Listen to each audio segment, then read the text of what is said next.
The triangle choke is one of the easiest to recognize submissions in jiu-jitsu, but you can get pretty creative with them.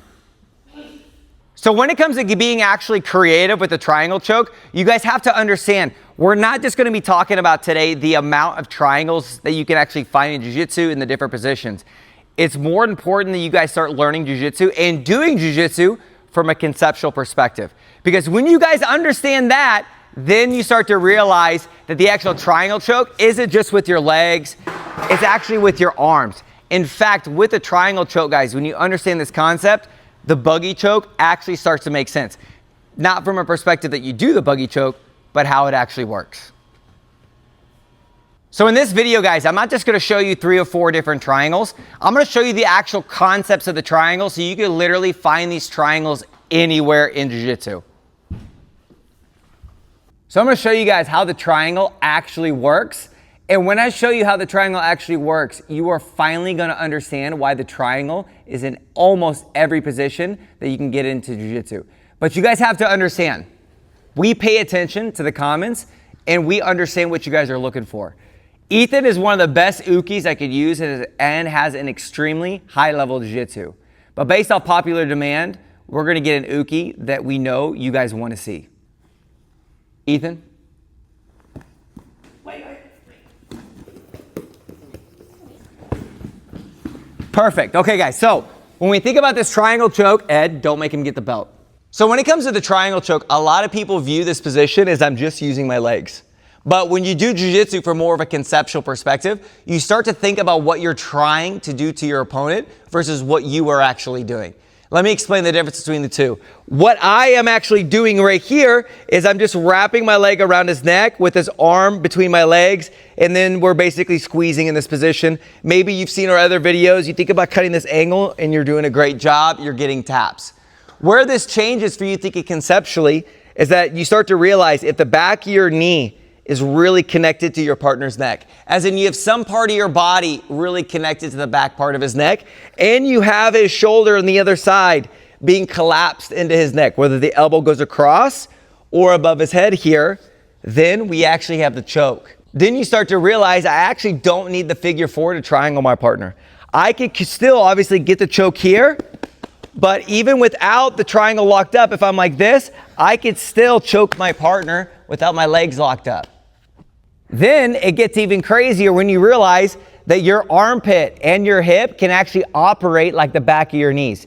So if you look at this here, my armpit is almost like the back of my knee because it's collapsing to his neck. Then you look at my hip over here with my knee going towards my chest.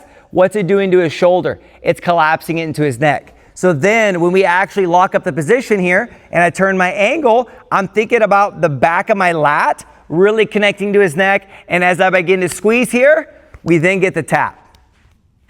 So then, thinking conceptually, we start thinking about how we can actually do this with our arms.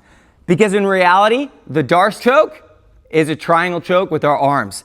Because when my arm is all the way through here, think about it, my wrist is the back of my knee now. So then my other arm becomes what? My other leg. So then now all I need to do now is find a way to collapse his shoulder into his neck. But with the arms, it's a little different.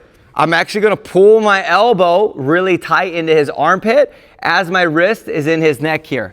So then, just like an actual triangle choke, I'm thinking conceptually about how to finish this. Because if I just squeeze here, it's not going to work as well because I need to bring my elbow, retracting it into his armpit to collapse the shoulder into the neck. So then when I actually think conceptually in this position, we start to get really good taps. So then we jump to the anaconda choke. Again, you could think about this as individual submissions, or you could think about this conceptually. So in this position, the back of my elbow is what? Working like the back of my knee from the triangle. I'm trying to keep it connected to his neck. And then the back of my hand with my wrist is in my partner's armpit, and we're looking to what? Collapse his shoulder into his neck. But with this elbow going down, it can be pretty tough. So versus thinking step by step about what I am doing, I think about what I'm trying to do to Doi. So we need to find a way to get this elbow above his head because it what? Collapses his shoulder into his neck.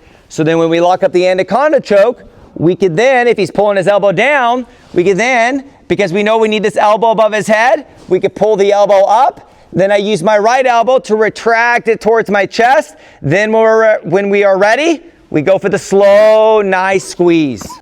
So now that we're at the point of thinking about this conceptually, then we start looking at some really fun techniques. For those of you that know the Rotolo brothers, there's the Rotolo team. So when you think about this, if I'm doing the Darce backwards on him here, my arm shoots really deep, and what am I doing? I'm thinking about collapsing his shoulder into his neck, while my wrist operates as what? Like from the triangle, the back of my knee. So then as I actually lock up the submission here like this, I'm using my arms like I would my legs. Now as you can see here, the back of my wrist is what? Connected to his neck. Now I need to find a way to get his shoulder more to his neck. And I know if I pull my elbow back, look what happens. His shoulder goes into his neck. So then as we're here, we can pull the shoulder back and then begin to squeeze in the position. So now hopefully you guys are catching on with the idea of doing jiu-jitsu more conceptually.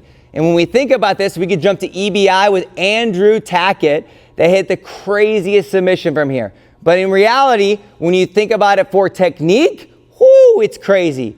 But then when you think about it conceptually, it really makes sense. So when I have this, I need to find a way to get my partner's elbow up because I need what? Shoulder collapsed into his neck. I already have my elbow joint connected here. So as I get this, I lock up this actual submission here. Now what I'm trying to do from this position is I'm going to flare my right wrist to bring the shoulder closer to the neck. Then I'm taking my right elbow and I'm doing what? I'm retracting it back. Because what this does, it brings my elbow joint to his neck. So then as we're here, I pull the elbow back and then I slowly start to squeeze in the position. So if you guys are ready to take your jiu-jitsu to the next level and you guys want to approach jiu-jitsu from more of a conceptual perspective, but you need a little extra help, you need a step coach in your life. I'm not going to be your real coach, but I could definitely be your guys' step coach. Check out the links down below. You're going to see my lapel guard instructional and you're going to see a free community group that can help take your guys' jiu-jitsu to the next level.